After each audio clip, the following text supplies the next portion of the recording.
Hey, what's going on, folks? Today I thought it would be cool to talk about the history of movie making with monsters and CGI, where we were 50 years ago compared to where we are now. Hell, we could even go as far as talking about back whenever the Universal Monsters came out compared to where we are now with CGI and makeup effects.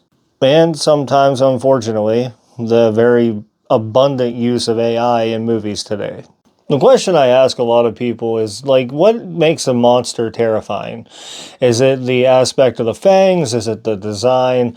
Is it the way that they're made? Is it the proper use of makeup?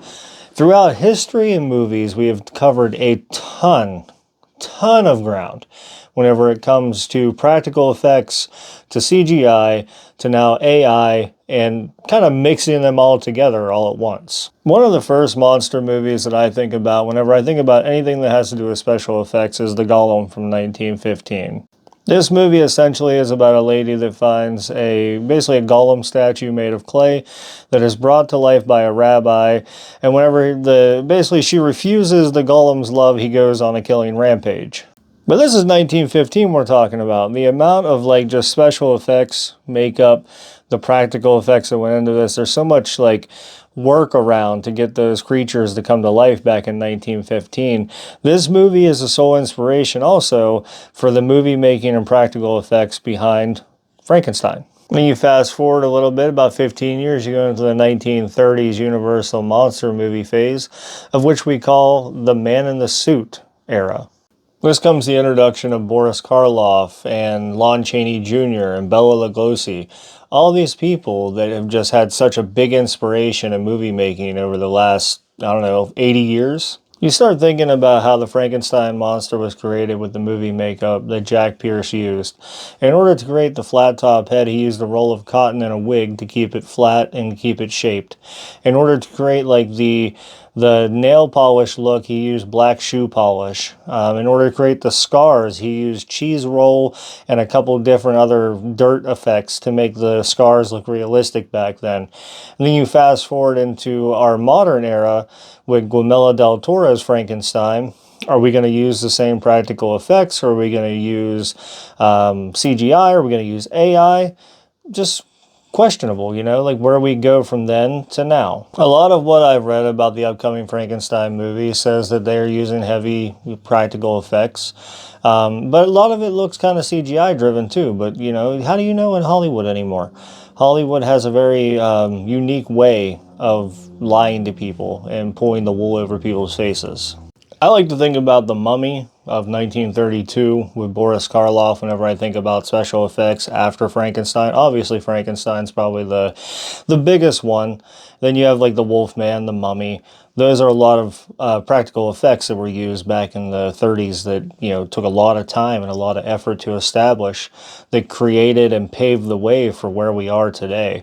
But with The Mummy, Boris Karloff had to sit for 8 hours to have the makeup and stuff applied, and this was one of the first times that it had ever been done.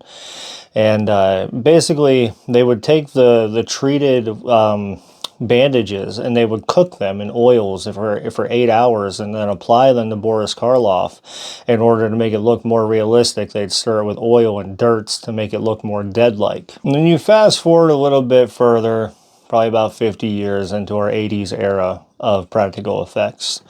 And you start jumping into the Tom Savini era of practical effects and makeup with Jason Voorhees and Dawn of the Dead, all those big movies that he worked on. And you start to see like where we have evolutionized into our modern take of makeup and practical effects and what creating a monster looks like. It went from cheese rolls and fingernail polish to the use of clay and different rubbers and waxes to create Jason, to make an iconic movie monster just as famous as Frankenstein that will live on for years upon years to come. And then we get into our modern CGI for the 2000s, and I don't necessarily know if it's a good or bad. I think the best part of our CGI use that we got from our 2000s era came from the use of motion technology, being able to create that CGI effect while still in motion rather than having to apply a practical effect in order to make it look realistic. But the use of CGI throughout the 2000s, pretty bad. They some aspects were good. Lord of the Rings and stuff like that was good for its time era. Other movies and shows, especially in like kids television and horror movies, wasn't great. It wasn't greatly used. It made it look less realistic and more cartoonish and more, I guess, of a joke than it did like an actual movie monster. And today we have our AI and CGI practical effects. We're kind of merging all three together. And in my own opinion, I think it can be well crafted. I don't think you will ever be able to outdo the use of a practical effect with CGI or AI. Point blank, I think it will never happen.